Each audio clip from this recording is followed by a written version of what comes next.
Tonight was supposed to be the opportunity for U.S. President Joe Biden to show everyone he isn't frail, faltering, and feeble like Trump and the GOP portray him to be.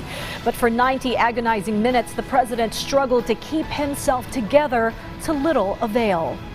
So the 2024 debate between sitting President Joseph Biden was a disaster from the get-go, stumbling in his explanation and mumbling his responses one could barely make sense of unless one turned up the volume on his microphone. But then if Biden shot himself on the foot with all these unforced errors, former President Donald Trump was not far behind, spouting a litany of lies and half-truths as he tried to paint his rival as the worst president in U.S. history and claims of being the best leader ever that make people cringe and squirm. Still, many who watched the debate agree this latest face-off between the two presumptive nominees, President Joe Biden lost more than Trump won. The debate featured their takes and policies on matters covering inflation, immigration, trade, abortion, and other issues of the day.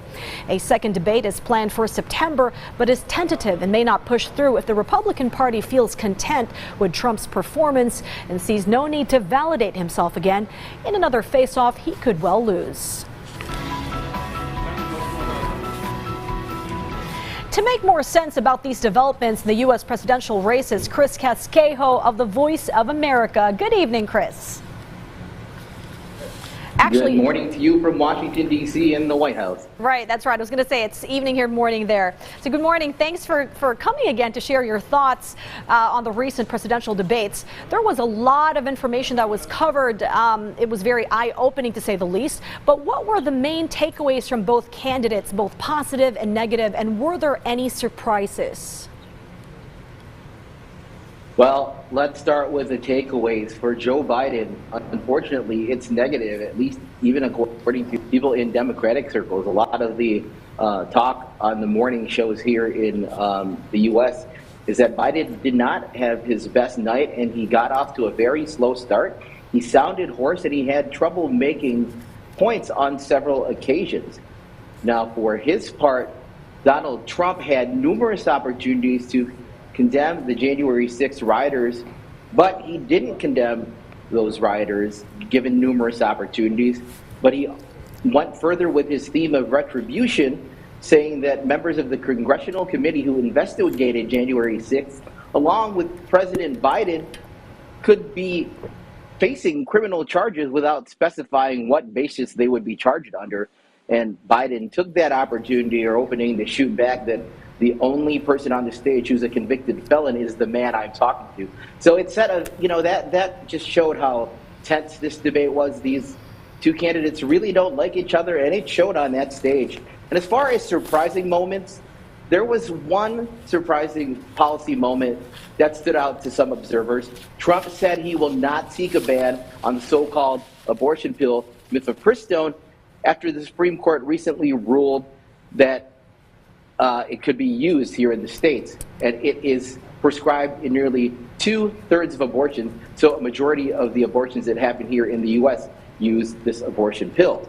But Trump went on to assert that everybody wanted the issue back in the States, which is not true, as numerous polls have shown significant opposition to overturning Roe versus Wade, and voters have punished Republicans in the elections since that Dobbs decision 2 years ago. And then there was another moment between the candidates where observers say they had their most honest exchange with each other and most emotional exchange was when they argued over each other's golf games and who was the better golfer. Charmed. Really interesting. On another topic, what did the candidates say about foreign policy, since that's also something that we are extremely invested in? Well, they sparred over Afghanistan and the withdrawal, and that was one of Biden's unfortunate moments, according to observers, because he claimed that no soldiers died on his watch, and obviously it was a very chaotic withdrawal, and Trump blames Biden for that chaotic withdrawal in 2021. But for his part, Biden blames Trump for negotiating terms of surrender with the Taliban that left him no choice but to pull out when the U.S. did. They also sparred over Gaza and Hamas and the role the U.S. should play, and Ukraine, where President Biden said that if Donald Trump were reelected, that Putin would be able to do whatever he wants with Ukraine, using the former president's own words against him. But as far as Asia, they mentioned North Korean dictator Kim Jong-un and Chinese leader Xi Jinping in passing comments. A lot of the talk about China had to do with trade and the additional tariffs that Trump plans to levy on all Chinese goods. But interestingly, there was no mention of the West Philippine Sea or any of the aggressive moves that China is making towards the Philippines. And obviously the U.S. and the Philippines are bound by the Mutual Defense Treaty that they signed in 1951. But neither candidate found the time to talk about that, which is, I know, a very important issue to you in the Philippines. Okay. Squabbles about golf games and retributory comments aside, would you happen to have data or a pulse on the people on what was actually talked about on the debates versus what actually happened and what people actually wanted to hear? Well, that was the main criticism of the debate. VOA attended several watch parties last night, and voters were disappointed that the candidates didn't directly answer some questions. For example, Trump's pledge to deport millions of undocumented immigrants if elected. An activist with the League of United Latin American Citizens said, ex-President Trump failed to answer the question, is he going to try to deport 13 or 14 million immigrants, taking, children and spouses from others and people that have been here in the States for 20 to 30 years? So, yeah, they wanted to hear more substantive comments and plans about, their campaign promises, because right now all they're seeing are ads being barraged here in the U.S. and campaign speeches. We're not really seeing any substantive discussions of the issues, and this was, maybe the only opportunity for that to happen between the two candidates. Okay. Any thoughts about how significantly or not significantly today's debate would actually affect November's turnout? I mean, historically speaking, if it applies, because there have been talks of Trump supporters moving camp to undecided after his charges, and after today's debate, perhaps there could be also an impact on Biden's fans. Yeah, well, experts say that's pretty unlikely given the polarization of the U.S. electorate. Trump voters get their news from right-wing sources. Biden voters don't get their news from right-wing sources, so they're not seeing the same news being covered, or even agreeing on the same facts. Now, Aaron Call, who's the director of debate for the University of Michigan, told ABC News that the majority of those who tuned in are likely already locked into a preferred candidate. And social media also plays a role. Some of these moments that happened last night, I'm sure the campaigns are going to use them to live forever, especially, like the moments where Biden didn't seem to recall, his answer and Trump pounced on him for it. And then also, some of the moments where, Biden referred to Trump as a sucker and loser. I mean, there was a lot of name calling in this debate. Now, as far as Republicans voters are concerned, Frank Luntz is a Republican pollster. He posted on X that the focus groups of undecideds that he had run during the debate live moved away from Trump as he became more vicious toward Biden. Although by the end of the night, his group was also calling for Biden to step aside. So they might be calling for Biden to step aside, but they really didn't like their candidate's tone either. Okay, so I think the question remains is, do you think a second debate is truly still on the table? I mean, the world noticed that, as you mentioned earlier, Joe Biden did not have his best night. He could have been a little bit more solid, and he had a million flubs. People are asking, should the Democrats cut down on their losses and put the focus on the stump all the way to November? Well, that's what we're going to have to see in the coming days. That next debate is scheduled for September 10th, which is after both nominating conventions.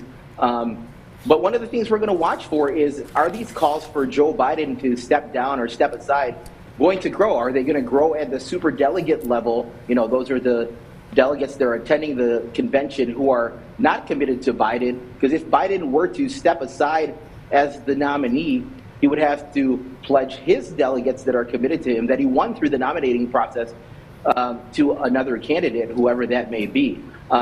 So, it's hard to say, this debate and the one that was agreed to in September do not fall under the Commission on Presidential Debates, which had been regulating the rules of the debates for the past 50 years. These were the terms agreed to by both campaigns. We'll see if both campaigns continue to agree on that September 10th date. Okay. Besides Cali Governor Gavin Newsom, is there anyone who might be a replacement for Biden when the Democrats hold their national convention in Chicago? You know, just throwing some possibilities out there of, say, for some reason, the polls for a third candidate goes up for other prospects like RFK Jr., Jill Stein, or Cornel West. Could this perhaps spell bad news for Joe Biden and put the Democratic Party in a position to, as I mentioned, replace him as their presidential nominee? Well, one of the things we're going to have to watch for, like I said, the superdelegates. Also, what is Biden's inner circle saying? You know, Biden has been on the national stage for 40, 50 years, you know, since he was the youngest elected senator back in 1972. And he's had pretty much the same inner circle. His sister, his wife, the First Lady Jill Biden, Ronald Klain, who was former chief of staff and is running his campaign. So whether those people, and also people like Jim Clyburn, an influential representative, black representative in South Carolina, who helped deliver South Carolina to Biden in 2020 when he was, you know, when he lost the first two primaries, you know, whether these kinds of advisors, as part of Biden's inner circle, start saying to him, okay, Mr. President, maybe it's time for you to step aside. But so far, we have not seen any rumblings of that or any evidence of that on this morning after, but that's something we're going to watch for in the coming days and weeks. And if it doesn't happen, then the likelihood is that, you know, Biden is in this race to stay through November. Okay, last question, very, very quickly. Can Biden, you think, mount a credible comeback given that his health doesn't deteriorate from here on out? Well, that is the big question, you know, another question is whether his big donors stick with him. So far they have. This campaign said they raised a lot of money last night based on the debate, you know, despite, you know, what observers are saying was a poor performance or at least a poor beginning. They still raised, you know, what they're saying is a record number of small dollar donations. So he'll have the money to continue.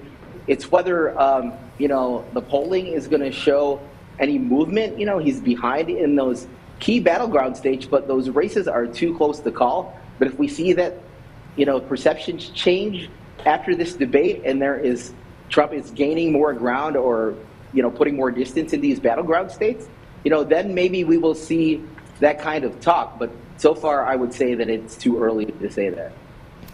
All right. Thank you very much. Always appreciate your input. Chris Casquejo reporting live from Washington, D.C. from the White House.